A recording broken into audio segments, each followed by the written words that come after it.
I never imagined that sorting through old paperwork in my late husband's study would uncover the most devastating betrayal of my life. At 74 years old, I thought I knew my children. I thought I understood the family I had devoted my entire existence to building and nurturing. But as I held those damning letters in my trembling hands, reading word after word of calculated deception, I realized that the people I had loved most in this world had been systematically plotting against me for years. The discovery happened on a particularly quiet Tuesday afternoon in October. My husband Robert had passed away 8 months earlier, and I was finally ready to tackle the overwhelming task of going through his personal belongings. His study had always been his sanctuary, filled with decades of business documents, family photos, and the comfortable clutter of a life well lived. I had been putting off this emotional chore, but my daughter Sarah kept insisting that I needed to deal with Dad's mess before the holidays. I was methodically sorting through his filing cabinets when I noticed something odd about the bottom drawer. It seemed shallower than it should be, and when I pressed against the back panel, it shifted slightly. My curiosity piqued. I worked my fingers around the edges until the false bottom came loose, revealing a hidden compartment that contained a small wooden box I had never seen before. Inside that box were letters. Dozens of them. Some typed, some handwritten, all bearing the familiar penmanship and signatures of my 3 children, Sarah, Michael, and Jennifer. But these weren't the loving notes or birthday cards I might have expected to find in Robert's private collection. These were something else entirely. Something that would haunt me for the rest of my days. The first letter I opened was dated just 2 years ago, written in Sarah's precise handwriting. Dad, we need to discuss Mom's situation more seriously. Her memory isn't what it used to be, and we can't keep pretending everything is fine. Jennifer found 3 packages of butter in the pantry last week, and Mom insisted she had only bought one. We need to start documenting these incidents for when the time comes. My hands began to shake as I read those words. 3 packages of butter. I remembered that day clearly. There had been a sale at the grocery store, and I had intentionally bought extra butter because Sarah was planning to bake for her daughter's school fundraiser. But according to this letter, my practical shopping decision had been twisted into evidence of cognitive decline.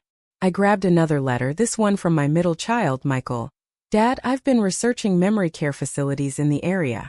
There are some nice places about an hour away where Mom could get the help she needs. We wouldn't have to visit too often, and it would give us the distance we need to sort out her affairs properly. Sarah thinks we should wait until after the holidays to make the transition, but I think sooner would be better for everyone involved.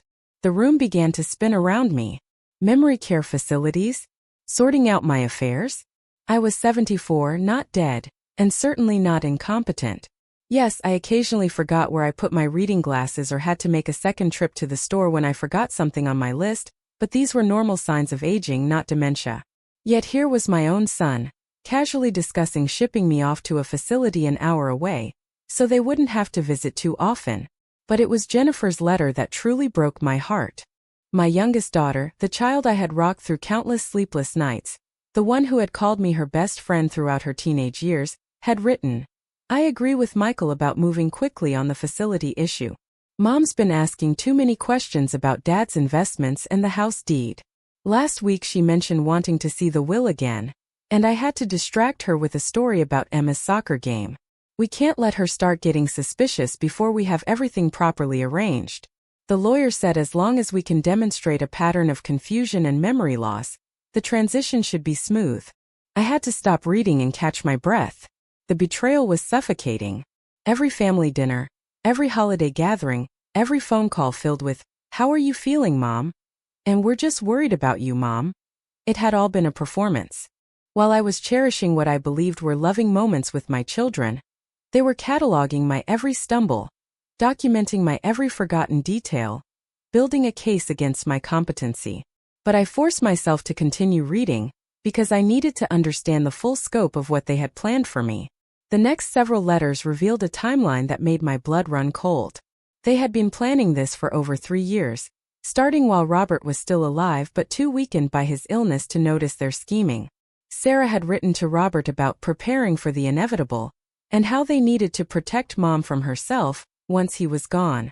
She detailed conversations with lawyers about power of attorney transfers, discussed the unfortunate necessity of limiting my access to finances, and even mapped out a strategy for gradually isolating me from my few remaining friends who might question their decisions.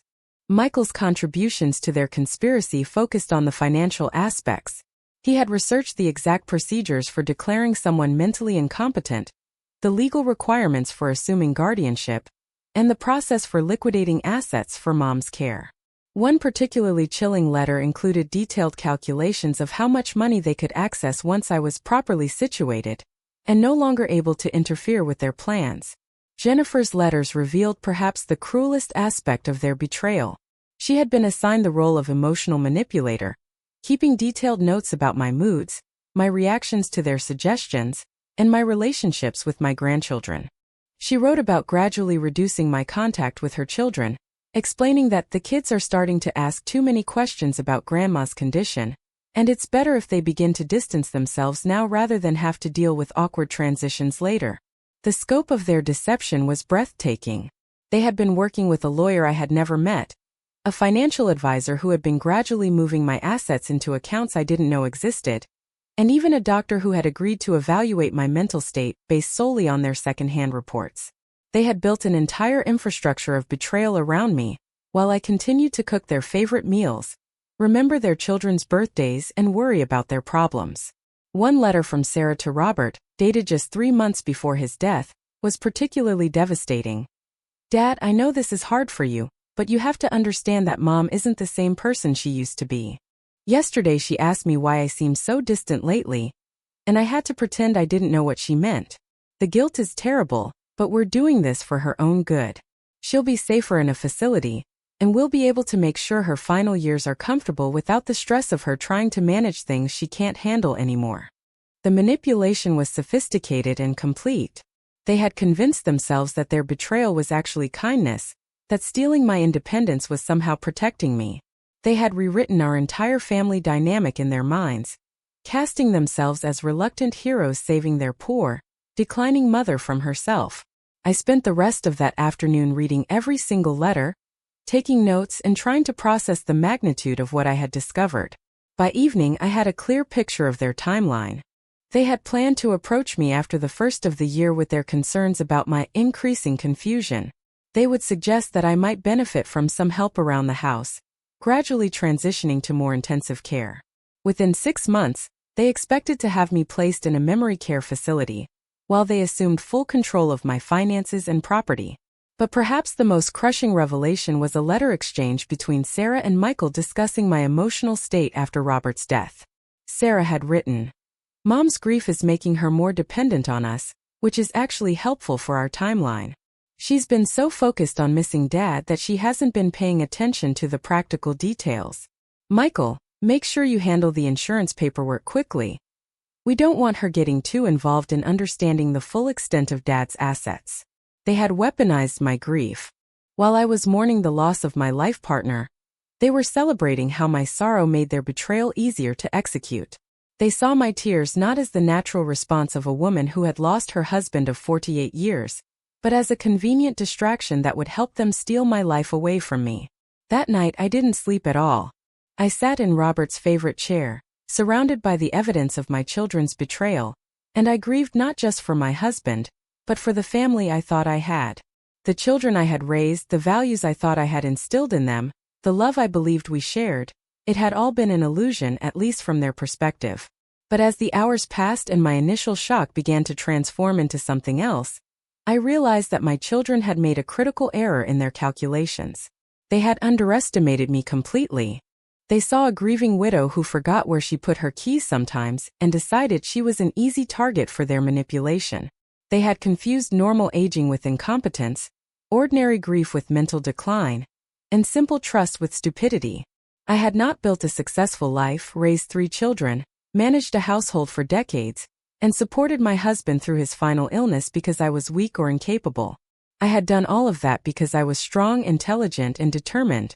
And now, faced with the greatest betrayal of my life, I was going to prove to them just how capable I really was. The next morning, I made a decision that would change everything. Instead of confronting my children directly, instead of crying and demanding explanations, I was going to beat them at their own game. if they wanted to play with legal documents and official procedures, if they thought they could manipulate the system to steal my life away from me, they were about to discover that their mother was much more formidable than they had ever imagined. I started by making copies of every single letter, organizing them chronologically and by subject matter. I created a detailed timeline of their conspiracy, cross-referencing their plans with my own records of our interactions during the same periods. Every family dinner where they had seemed concerned about my confusion, every time one of them had volunteered to help with my paperwork, every instance where they had encouraged me to take it easy and let them handle things. I now understood these moments as calculated steps in their plan to undermine my independence. Then I began making phone calls, not to my children but to professionals who could help me understand exactly what legal position I was in. I contacted my longtime family lawyer, a man who had handled Robert's and my affairs for over 20 years. When I told him what I had discovered, the silence on the other end of the phone lasted so long I thought we had been disconnected. "Elaine," he finally said, his voice heavy with disbelief, "this is one of the most comprehensive cases of planned elder abuse I've ever encountered. The fact that they documented everything so thoroughly, it's almost like they've built the case against themselves." That phrase, elder abuse, hit me like a physical blow. That's what this was. Not concerned children looking out for an aging parent. Not a family dealing with difficult decisions about care and independence. This was elder abuse planned and executed by the people who were supposed to love and protect me most. My lawyer, David Morrison, agreed to see me that afternoon.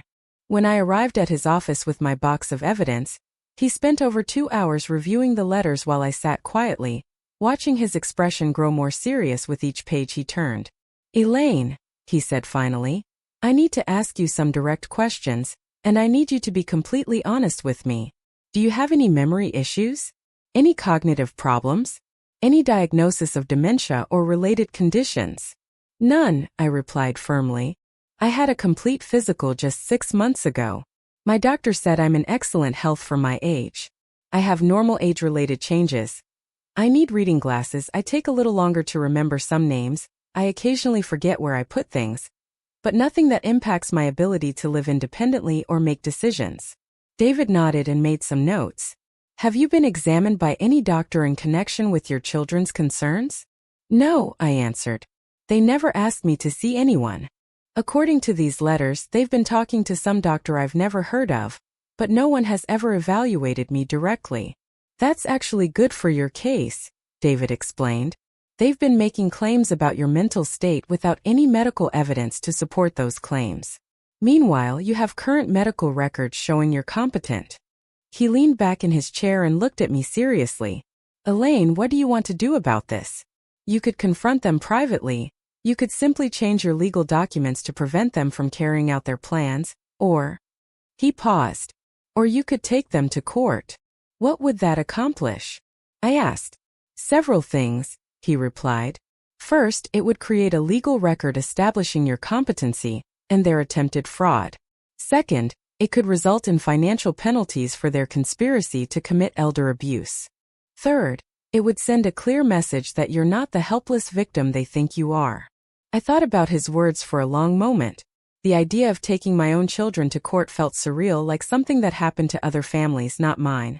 But then I thought about Jennifer's calculation that I was asking too many questions about Robert's investments. I thought about Michael researching facilities an hour away, so he wouldn't have to visit often. I thought about Sarah documenting my grocery shopping as evidence of mental decline. "I want to take them to court," I said quietly.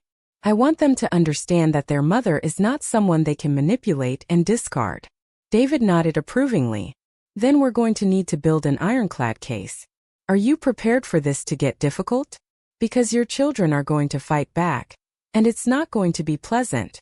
I looked at him steadily. "David, they've been planning to steal my life away from me for 3 years. They've been documenting my every mistake and weakness while pretending to love me. They've turned my grief over losing Robert into a weapon against me. It's already difficult.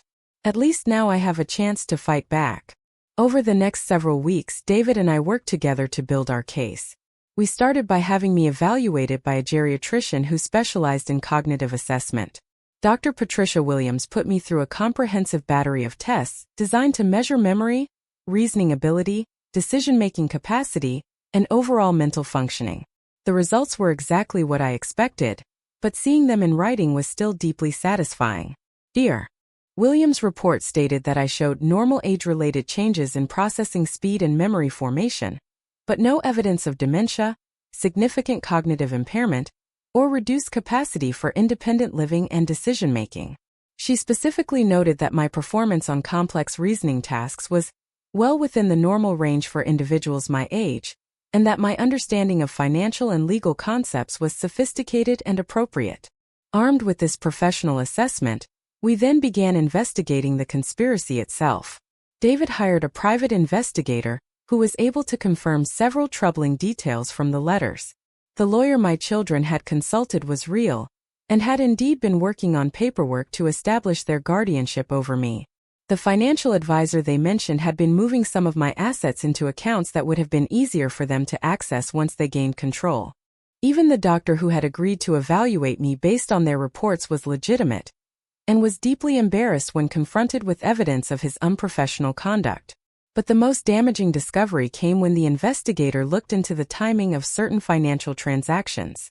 While I had been grieving Robert's death and trusting my children to help with estate matters, they had been systematically positioning themselves to assume control of assets worth over $0.2 million. The house, Robert's life insurance, his retirement accounts, our savings. They had been preparing to take it all under the guise of managing Mom's care. Meanwhile, I was careful not to let my children know that I had discovered their plot.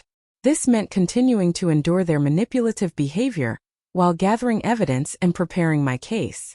The hardest part was sitting through family dinners where they would make subtle comments about my confusion or forgetfulness, knowing that each supposed concern was actually a calculated strike against my independence. Sarah had become particularly aggressive in her documentation campaign. She would ask me the same question multiple times during a single conversation, then act worried when I pointed out the repetition. She would hide my reading glasses and then express concern when I couldn't find them. She would change the subject when I asked about family finances, then later claim I had seemed disoriented by financial discussions. Michael had taken over most communications about Robert's estate, insisting that he was just trying to help Mom avoid stress. When I asked to review documents myself, he would say things like, "Mom, these legal papers are pretty complicated. Why don't you just let me handle the details?" When I insisted, he would reluctantly show me papers, but hover anxiously and interrupt my reading with helpful explanations that were clearly designed to make me feel overwhelmed. Jennifer's approach was the most emotionally manipulative. She had begun bringing her children to visit less frequently, and when they did come, she would coach them to be patient with Grandma in ways that were obviously meant for me to overhear. She would make comments like, "Grandma gets confused sometimes, so we need to speak slowly and clearly," treating me like a child in front of my own grandchildren.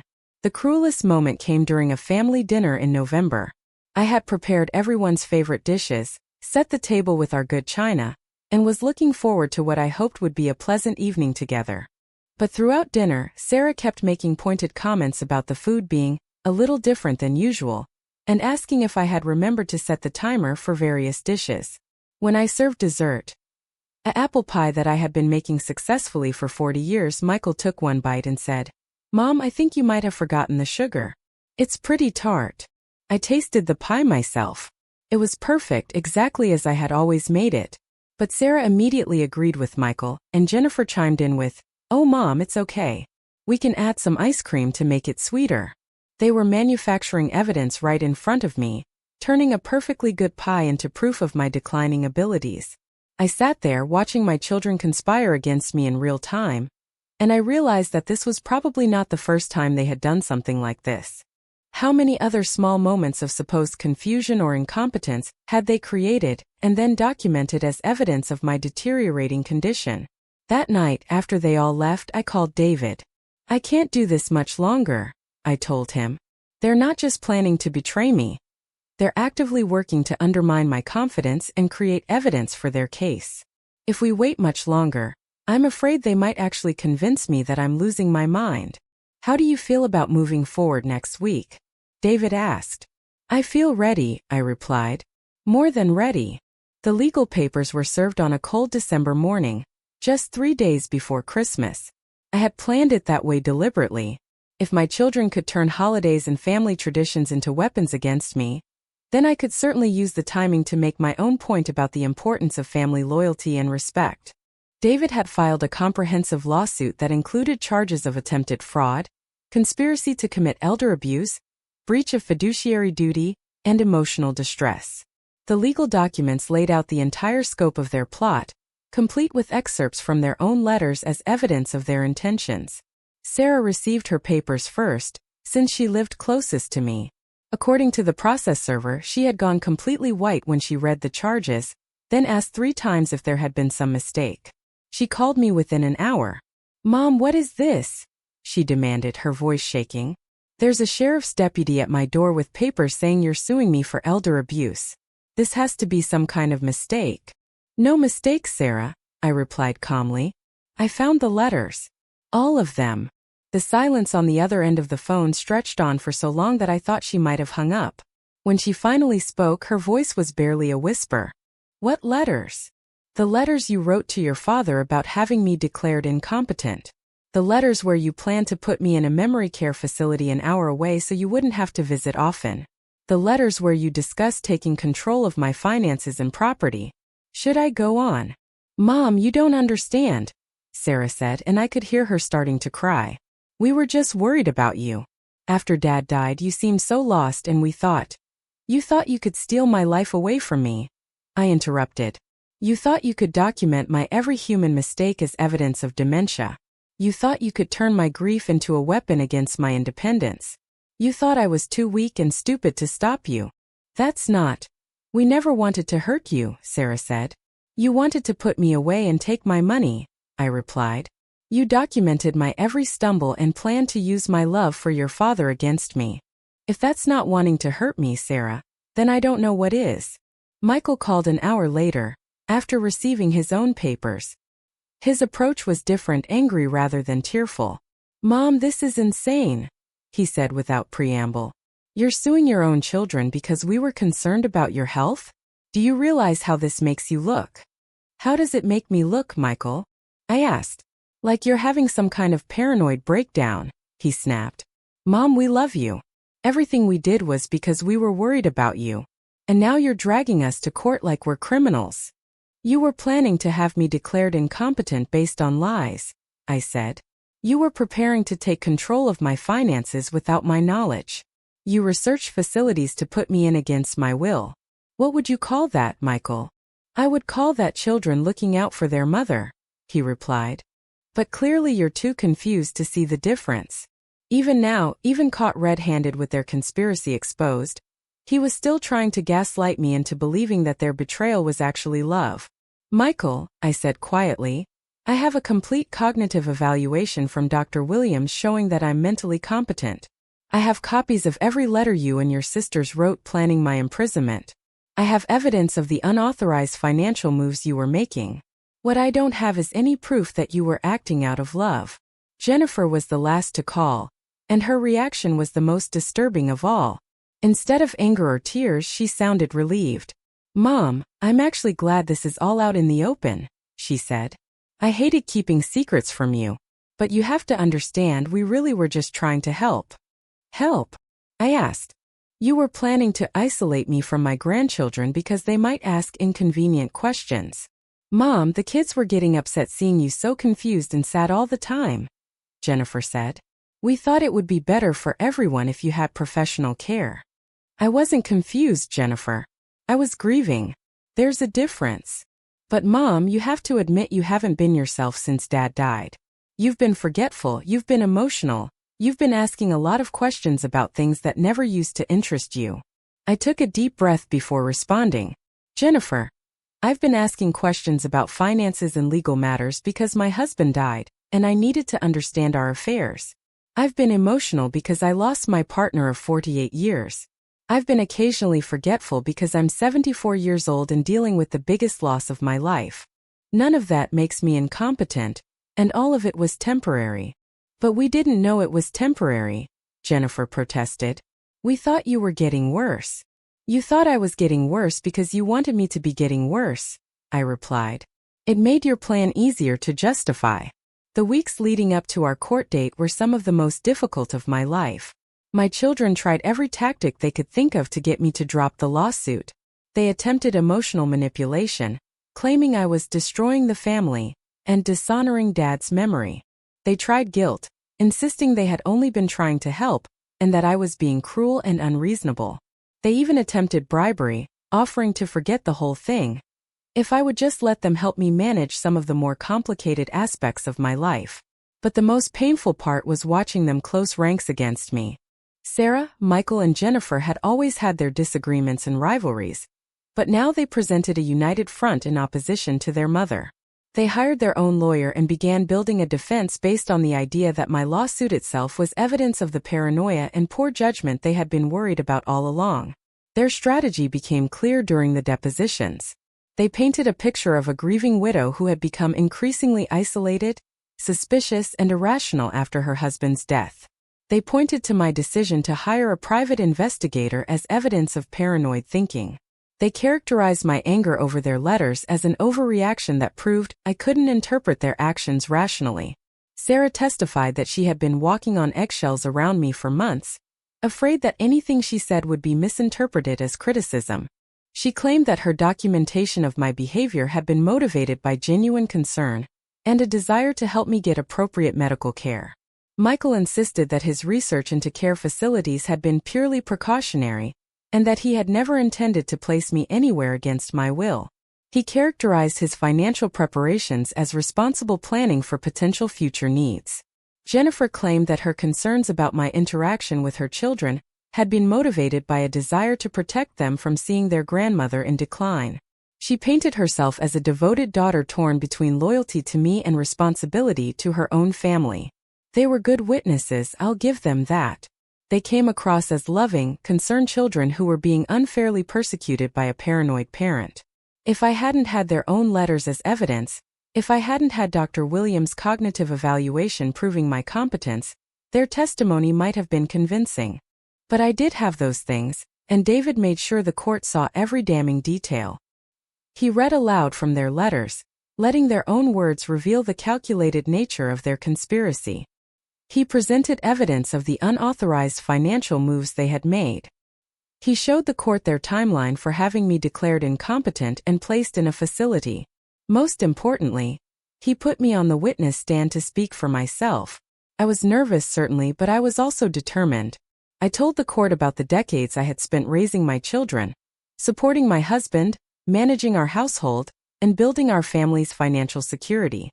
I explained how I had continued to function independently after Robert's death, handling his estate, managing my own affairs, and maintaining my home without assistance. I testified about the pain of discovering that my children had been plotting against me while pretending to comfort me in my grief. I described the emotional torture of sitting through family dinners where they manufactured evidence of my incompetence, while I smiled and tried to maintain our relationships. Your Honor, I said during the most important part of my testimony, I am not a perfect person. I make mistakes. I forget things sometimes. I have bad days when I miss my husband so much I can barely function. But I am not incompetent, I am not unable to care for myself, and I am not the helpless victim my children wanted me to become. What I am is a mother who loved and trusted her children completely, only to discover that they saw my love as weakness and my trust as an opportunity. The judge, a woman about my daughter Sarah's age, listened to every word of testimony with careful attention. When both sides had finished presenting their cases, she announced that she would review all the evidence and issue her ruling within 2 weeks. Those 2 weeks felt like the longest of my life. I found myself questioning not just the outcome of the case, but what would happen to our family relationships regardless of how the court ruled. Even if I won, could I ever forgive my children for what they had planned to do to me? Even if they lost, would they ever understand why their actions had been so wrong? The answer came on a gray January morning when David called to tell me that Judge Martinez had issued her ruling. Elaine, he said, and I could hear the satisfaction in his voice. You won. Completely. Judge Martinez had ruled in my favor on every count. She found that my children had indeed conspired to commit elder abuse, that their actions constituted attempted fraud, and that their unauthorized financial maneuvers had breached their fiduciary duties to me. But more than the legal victories, it was her written opinion that vindicated everything I had been trying to prove. The evidence presented in this case, Judge Martinez wrote, reveals a disturbing pattern of adult children exploiting normal signs of aging and grief to justify a predetermined plan to usurp their mother's autonomy. The defendant's own correspondence demonstrates that their concerns about the plaintiff's competency were not based on medical evidence or genuine cognitive decline, but rather on their desire to control her assets and eliminate what they perceived as inconvenient oversight of their actions. The judge went on to note that my cognitive evaluation demonstrated clear competency, and that my decision to investigate and legally challenge my children's conspiracy actually proved my mental acuity rather than calling it into question. The plaintiff's response to discovering this betrayal, seeking professional help, gathering evidence, and pursuing legal remedies, demonstrates exactly the kind of rational problem-solving that contradicts any claims of diminished capacity. But the part of her ruling that meant the most to me was her commentary on the family dynamics involved. Elder abuse is particularly insidious when perpetrated by family members, as it exploits the natural trust and love between generations. The defendants in this case appear to have convinced themselves that their deception was motivated by concern for their mother's welfare, but the evidence clearly shows that their primary concerns were financial and practical convenience, rather than genuine care. The financial judgment was substantial. My children were ordered to return all assets they had moved without my authorization, pay damages for the emotional distress they had caused, and cover all my legal expenses. But more importantly, the court issued a permanent injunction preventing them from taking any actions related to my financial or medical affairs without my explicit written consent. The day after the ruling was announced, Sarah came to my house. She looked older somehow, worn down by the months of legal proceedings, and the weight of what had been exposed about their family relationships. "Mom," she said, standing awkwardly in my living room, "I wanted to apologize. I know you probably can't forgive me, but I need you to know that I never meant for things to go so far." I looked at my eldest daughter, this woman I had carried for 9 months, nursed through countless childhood illnesses, and loved unconditionally for 51 years. "Sarah," I said quietly, "you planned to have me declared incompetent and locked away so you could take my money. How exactly didn't you mean for things to go so far?" She began to cry then, deep sobs that shook her entire body. "I was scared," she said between tears. "After Dad died, you seemed so lost, and I was terrified that something would happen to you. I thought if we could just take care of the practical things, the money and the house and all that, then you could focus on healing without all the stress. So you decided to lie to me and manipulate me instead of talking to me," I replied. "I tried talking to you," Sarah protested. "But every time I brought up getting help or making plans, you would change the subject or get defensive." I stared at her for a long moment before responding. "Sarah, do you remember the conversation we had last spring about home security systems?" She looked confused by the question. "Vaguely. Why? You suggested I should get one of those medical alert systems, the kind where you wear a button around your neck. Do you remember what I said?" "You said you didn't need one yet," Sarah replied.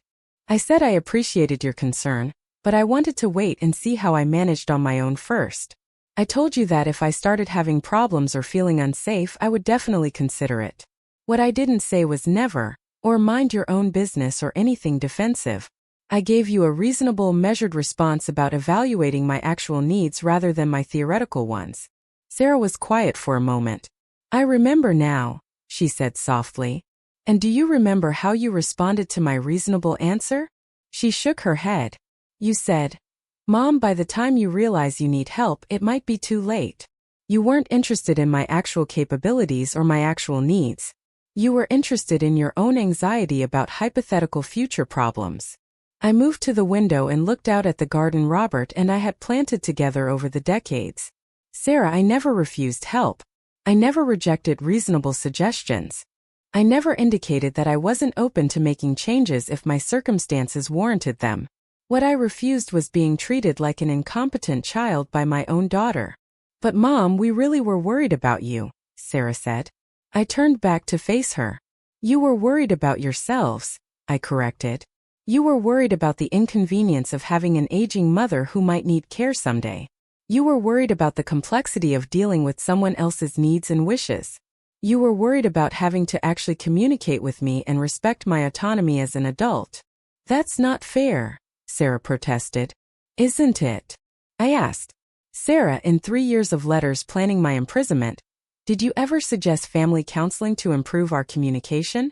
Did you ever propose hiring professional help that would let me stay in my own home? Did you ever research adult day programs or community resources that might address your concerns without destroying my independence? She was crying again, but this time more quietly. No, she whispered. Your first, last, and only solution was to take control away from me completely. I continued. That tells me everything I need to know about whether your concerns were really about my welfare or about your convenience. We talked for another hour that day.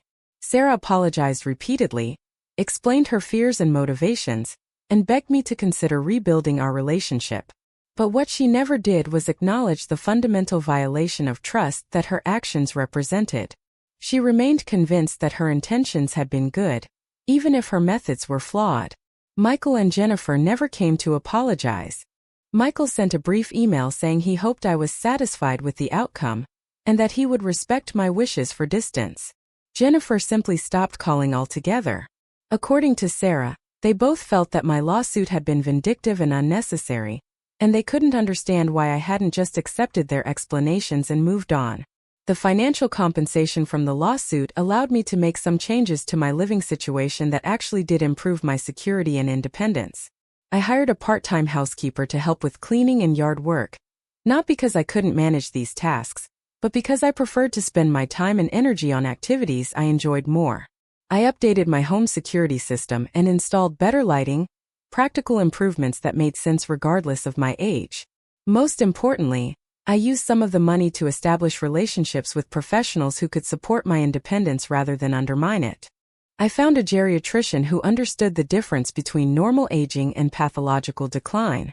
I connected with a financial advisor who treated me as a competent client rather than a potential victim. I even started seeing a counselor who specialized in family trauma, someone who could help me process the betrayal I had experienced and figure out how to move forward. The legal victory was satisfying, but the emotional healing took much longer. I had to grieve not just the loss of my husband, but the loss of the family relationships I thought I had. I had to learn to trust my own judgment again after months of having my perceptions questioned and my capabilities undermined. I had to rebuild my confidence in my ability to navigate the world independently, but I also discovered strengths I didn't know I possessed. Taking on my own children in court, standing up for my rights in the face of their manipulation, and refusing to be victimized by people who claimed to love me. These actions revealed a core of steel that I hadn't recognized in myself. The most unexpected outcome of the entire ordeal was the new relationships I formed.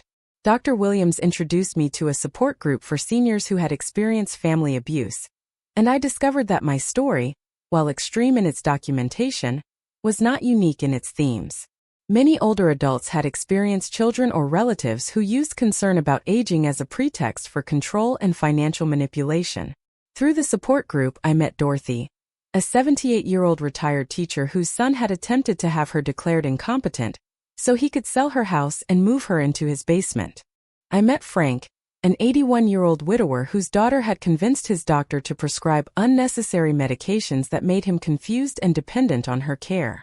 I met Margaret, whose children had isolated her from friends and convinced her that her forgetfulness was dementia until she began to believe she was losing her mind. Listening to their stories and sharing my own, I realized that elder abuse by family members was both more common and more psychologically devastating than I had imagined. But I also learned that recovery was possible, that people could rebuild their lives and their confidence even after experiencing profound betrayal by those they loved most. A year after the court ruling, I made a decision that surprised even myself. I began volunteering with a local organization that provided legal advocacy for seniors experiencing abuse or exploitation. My own experience had taught me to recognize the warning signs of family manipulation, and I discovered that I had both the knowledge and the emotional strength to help others navigate similar situations. My first client was a 76-year-old man whose grandson had been forging his signature on checks and claiming the old man was giving him money for various emergencies. The grandson's manipulation was far less sophisticated than my children's conspiracy, But the emotional dynamics were similar. A family member exploiting love and trust to steal independence and resources from a vulnerable older adult. Working with other victims of elder abuse helped me process my own experience while channeling my anger and hurt into something constructive. Instead of remaining bitter about what my children had done to me, I could use that knowledge to prevent similar harm to others. 2 years after the lawsuit, I received an unexpected phone call. It was Jennifer calling to tell me that her oldest daughter, Emma, was graduating from high school and wanted to invite me to the ceremony. Emma, now 18, had apparently been asking questions about why she never saw her grandmother anymore, and Jennifer had been forced to admit that there had been family problems. "Mom," Jennifer said, "Emma doesn't know all the details, but she knows that we had a disagreement and that we haven't been talking.